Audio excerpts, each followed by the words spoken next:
Yes, good evening everyone. This is DTRS session, Daily Takkar Rapid Series. In this lecture series, daily we are discussing 10 MCQs based on current affairs. Yes, so today's lead topic is the crop that is in news, onion. Yes, because of high prices of onion, yes, it is continuously in news. But we will not talk from the prices perspective, but how the questions are asked in the UPSC Prelims examination for crops. I will talk about that. The question is framed in a different manner. But before going into today's 10 MCQs, let's talk about the quotation first. Daily we are discussing one quotation, right? So yes, those who are following, they know about the importance of quotation from mains perspective for essay paper and ethics paper. Also, it is helping all of us to develop our personality by understanding the meaning of these philosophical quotations. So today's quotation, keep your face always towards the sunshine and the shadows will fall behind you. There is a literal meaning and there is we can say the hidden meaning, implicit meaning of this quotation. The literal meaning is like when you face the sunshine, of course the shadows will be falling behind. जिस side पे आप सन को face करते हैं उसके opposite side पे shadow गिरता है. This is simple physics or simple observation that we all of us are having. The literal meaning, but what is the implicit meaning that we have to understand here is keep your face always towards the sunshine. That means we should be always optimistic in our life. Sunshine means basically we are talking about here towards the rays or towards, we can say, positive vibes or optimistic, positive attitude in life, futuristic, we can say, not dwelling in the past. So when we are optimistic, positive mindset or attitude, futuristic in our outlook, then we can say that the shadows will fall behind. That means shadows. What are shadows? Past failures in our life or bad experiences. Whatever the problems or we can say bad experiences past, so all this will fall behind when we are having this kind of attitude, or we can say that the mindset that towards the life. So of course it is also applied to all those who are preparing this examination or any competitive examination. So yes, those who are optimistic, like suppose there are 2-3 failures that are there in prelims. Many students fail prelims examination, many students fail even mains examination, even interview. But yes, what happens in their life? So the failures, bad experiences, let's say there is, we can say that some failure in the interview. अब interview के 10 दिन बाद में आपका जब result आता है उसके बाद में prelims examination होता है. How do you deal with that 10 days? In that 10 days. So you should be optimistic, futuristic, positive attitude, immediately switching gears to the prelims. ये सारी चीजें matter करती है, right? So yes, of course you should keep always your outlook in a futuristic manner. This is also looked in your personality in your interview or personality test. ठीक है? तो ये सारी चीजें matter करती है. Now you have understood the implicit meaning of this quotation also. Fine. Let's talk about today's 10 MCQs. Alright, these are today's 10 topics on the basis of which we have framed today's 10 MCQs. Let's go in detail one by one. So first MCQ, just now I told you that how UPSC asks question on crop perspective. First of all, I will tell you which areas are there and how UPSC asks question on crops. See, crops is also part of geography. Crops is also part of economy from agriculture perspective, and crops is also, we can say, aspect of environment section, science and tech and environment, biotechnology, GM crops and all these things, right? So we can say that environment and science and tech from that angle, GM crops. Okay, then geography, what they will ask in geography, whatever that is there before harvest. Before harvest, so yes, sowing period is there, crop growth is there, what kind of soil, what kind of climatic conditions are required, all these inputs. So that is geography basically. Okay, so if we say that cotton is grown well in the black cotton soil or regur soil, so we can say it is geography question. If suppose the question is from economy, how we can understand that? Yes, it is talking from the post harvest. Post harvest से बाद में क्या होता है? Crops का, grains का, food grains का. So that deals with economy. So here we need to understand the crops production in the country. Then we can say that exports, imports, all this India's ranking and all, that is part of economy, and GM crops. Now we have understood how to prepare for the crops perspective, right? Now this question, as you can see that it is blend of geography and economy. कैसे? They are grown in India only in winter season, ये तो geography का part हो गया, right? Then Maharashtra is the largest onion producing, ये economy का part हो गया, या फिर ये भी जो exporter है वो economy का part हो गया. So yes, such kind of question statement can be there, and every year UPSC asks one question on the crops related largely to economy part like this, है ना? जैसे मोरिंगा वाला question आया था, हर साल यूपीएससी जो है इस तरीके से क्वेश्चन पूछता है. Now talking about this question particularly, yes, so talking about onions in the country, so yes, if we talk from exports perspective, it is the second largest exporter. Now this factually incorrect, it is third largest, we can say. So India is the third largest exporter after Netherlands and Mexico. Netherlands, second Mexico. So first one is incorrect. Then Maharashtra is the largest onion producing state. That is true, we can say. The other onion producing states, the second one Madhya Pradesh. So Maharashtra produces 39% of the total onion production in the country. You should also remember the facts. Then there is MP, Madhya Pradesh. Thereafter other states like Karnataka, Gujarat, Bihar, Andhra Pradesh. Now, yes, they are grown in India only in winter season. This is again incorrect. Why? Because it is grown in 3 seasons. Which are these 3 seasons? Kharif, late Kharif and Rabi. Okay, so we can say it is not only the winter crop or Rabi crops, it is also Kharif and late Kharif crop. So only one statement is correct regarding onion. Yes, so recently it was in news because of high prices of onion. Before that, we know that the prices of tomato, how they spiked in previous month. So you should be knowing about all these developments, right? Let's talk about next question. Yes, so what this question is saying, it is related to African Union. Why? Because recently African Union had suspended the membership of Niger because of coup in Niger. Okay, so this particular international or regional organization is in news, that's why we are covering here. Now first statement about it was established by Fortaleza Declaration to strengthen the cooperation among the African countries. If you have gone through PYQs, Fortaleza Declaration is related to BRICS. Okay, BRICS, not African Union, so it is incorrect. So which declaration here? African Union Sirte Declaration, SIRTE. Okay, Sirte Declaration, you should know about the declaration, and of course the other statements, like it is made up of 55 member states which represents all countries of the African continent. This is factually correct. The main working languages of African Union are only French and English. Now it is incorrect. So there is Spanish, there is Portuguese also. So that's why it is incorrect. Okay, so only one statement again. A is the correct answer regarding African Union. So some additional information you should be knowing, that this was announced in Sirte, Libya. That's why the Sirte Declaration. Libya. Okay, in 1999, but the bloc was founded in 2001. Okay, this was founded in 2001, and we can say it was launched in 2002, Durban, South Africa. Its secretariat is located in Addis Ababa. Yes.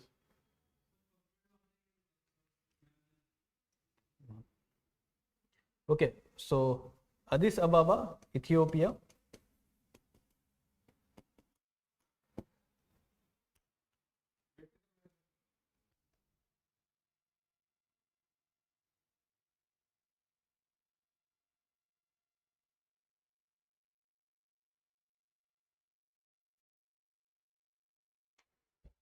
Okay, so yes, Addis Ababa, Ethiopia, capital of Ethiopia and largest city of Ethiopia. Fine, now this is sufficient. Let's talk about next question.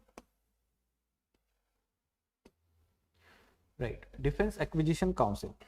Now this particular council, it was in news. It decides new policies and capital acquisitions for all three services, Army, Navy, Air Forces, along with Indian Coast Guard. Now, some students may not be knowing this information, but that is true. Indian Coast Guard, for that defense acquisition, yes, that is also part of, we can say, its function. It is headquartered in Bangalore. So this is incorrect, we can say headquartered in New Delhi. Now, Prime Minister is the chairman of the council. Incorrect again. Union Minister of Defense, we can say. Defense Minister, he is the chairman of this particular council. As the name suggests, Defense Acquisition Council, it talks about acquisition of some capital, we can say acquisitions or new policies related to such acquisitions. Again, only one statement is correct, so A is the correct answer regarding this. Okay, next, moving on. Next question, again, one international body was in news, so we are covering that part also. Okay, UNCITRAL.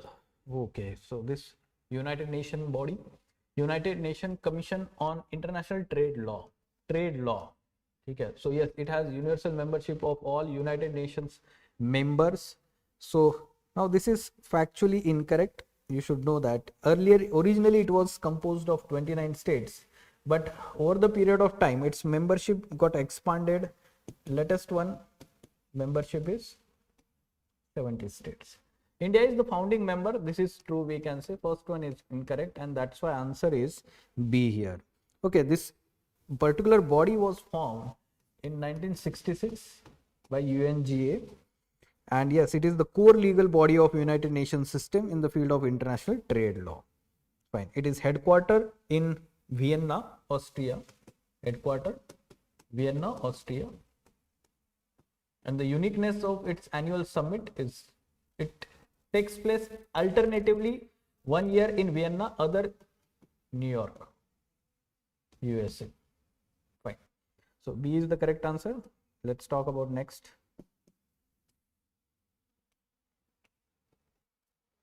Okay, description based question, and the description is related to a particular, yes, online students, those who are watching this online, you can give your answers, ask your queries directly in the comment box. I'm following the live chat, right? So this is description based question related to protected area. This bird sanctuary was set up under the Wildlife Protection Act 1972 in 2001. It is the second largest brackish water lake in South India. Now this is the key information.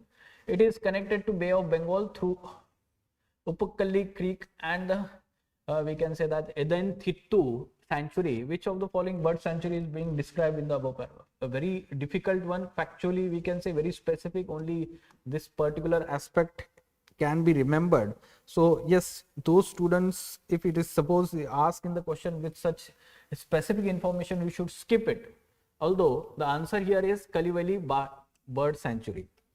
Kalivali Bird Sanctuary. Okay, remember this. So this Kalivali Bird Sanctuary is located in Tamil Nadu. It is located in Tamil Nadu. Remember this, and the remaining information that is given in this paragraph. Talking about this other one, Ranganath Thittu Bird Sanctuary is located in Karnataka. Very, very important one. Then Tattadak Bird Sanctuary, it is, we can say, located in Kerala. It is located in Kerala. And the Kadalundi Bird Sanctuary is, we can say, located again in Kerala, Malappuram district. All right, this much information is sufficient. A is the correct answer here. Let's talk about next question. Okay, so India's tele-law program. Okay, it was in news, tele-law program.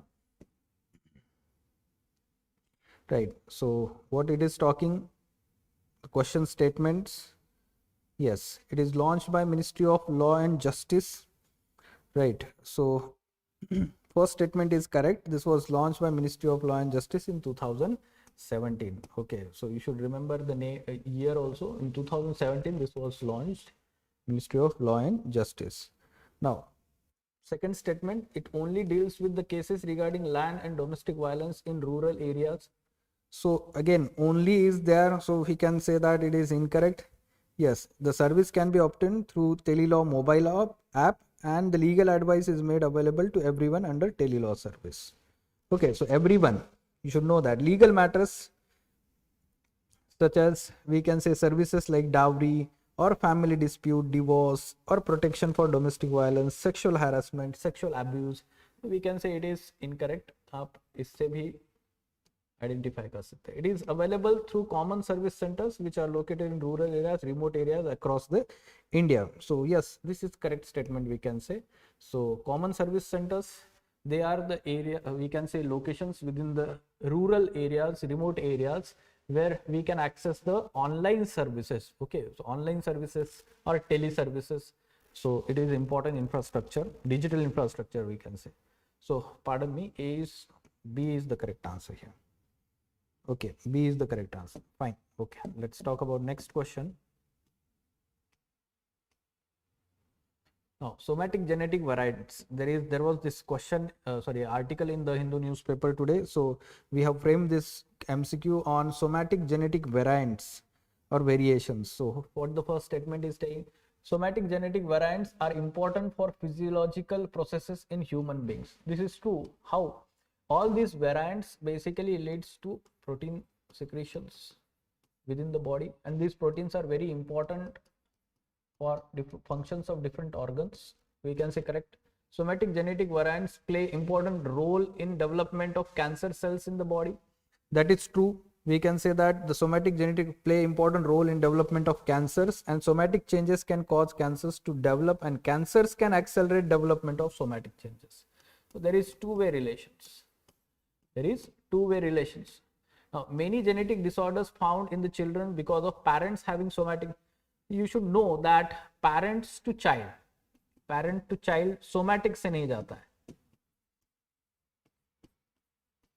right? ये कहाँ से जाएगा? germ line से, somatic cells से नहीं जाएगा. Somatic cells variations, whatever the genetic variations are happening within, we can say, the development of person, not the offsprings. Okay, तो उसकी जो लाइफ है पर्सन की, उसमें जो भी चेंजेस हो रहा है उसके लाइफ में, within that the somatic cells. So we know that somatic cells and germ cells, so whatever the changes that are happening in germ cells, that is passed on to the child. Okay, so third one is incorrect, we can say, and again B is the correct answer here. Fine. Okay, next talk. Second, okay, Aditya L1 mission, yes, it is in news again, because after successful launch of Chandrayaan 3 and successful landing on the surface of Chandrayaan 3, now ISRO scientists are focused on success of this Aditya L1 mission. Okay, so what this mission is talking about, basically it wants to study surface of sun, whatever the processes that are going on here, different processes like solar storm, solar flares, we can say, coronal mass ejections, sunspots, all this will be studied. Now for that purpose, this will be put in a particular orbit called as Lagrange point 1. Lagrange point 1. Now this particular point is the point from where it appears that it is, we can say, revolving Earth as well as sun. It is revolving sun, Earth as well as sun. So that L1 point is, we can say, Lagrange 1 point, where we want to put this particular Aditya L1. Remember this, and it is not a geostationary orbit of the sun. Incorrect. It will gain the deeper insights in the phenomena solar coronal heating. So yes, this is correct, we can say, and that's why answer is 1 only. Okay, so it is expected to be launched on 2nd September 2023. Fine. Okay, let's talk about next. Okay, so how many of the following animals use echolocation to navigate and locate? Echolocation. So what echolocation is, means echo, we are aware about the meaning echo. So whatever the sound we are emitting, when it is reflecting from any surface back, and then we are hearing and trying to understand the location of that particular subject. That is, we can say echo. And echolocation, this technique is used by many animals such as bats, dolphins, not elephants, butterflies, penguins, dolphins and bats, we can say. So some of the oceanic animals, some of the terrestrial animals, they are using this particular technique. Even the machines, or we can say the techniques that are used by some of the machines, they are also, we can say that, using this particular technique. Remember this. Okay, like for example, to find out the depth of, we can say that, sea. So sonar, this particular system, sound emission system, we can say. So that is again, we can say, based on echolocation. Okay. So yes, it is important one. 2 and 3, मतलब दो ही है यहाँ पर, only 2, that is A is the correct answer here. A is the correct answer. Fine. Okay, moving on to the next question. Okay, the last question for today, it talks about parboiled rice. Okay, so parboiled rice is the rice that has been partially cooked in its husk. Okay, partially cooked in its husk itself. So yes, it is easier to digest than the brown rice, and the bran and germ have been partially pre-cooked. This is correct, we can say. Now, second statement, it has no longer shelf life than the brown rice. So rather, we can say that it has the longer shelf life. Okay. So this is incorrect statement. It is more nutritious than the brown rice. So again, it is incorrect. It is less nutritious. It is less nutritious. So few more information about, further more information about this. So 3 basic steps of parboiling are soaking, steaming and drying. Okay, the process of parboiling rice starts with the soaking of rice in the water for several hours. This allows water to penetrate rice grains and soften them, and rice is then steamed, which cooks the grains partially. Finally, the rice is dried. Now, what are the benefits? It is, we can say, more nutritious than white rice, less than brown rice, but we can say more nutritious than white rice. Easier to digest than the brown rice, yes. More resistance to spoilage than the white rice, and less sticky than the white rice. These are some advantages. We can say it is incorrect. So what should be the answer here? Only 1 is the correct answer. Fine. Okay, so these are today's 10 MCQs. Any question related to them? Yes, online students. Fine then, let us stop. Okay, thank you.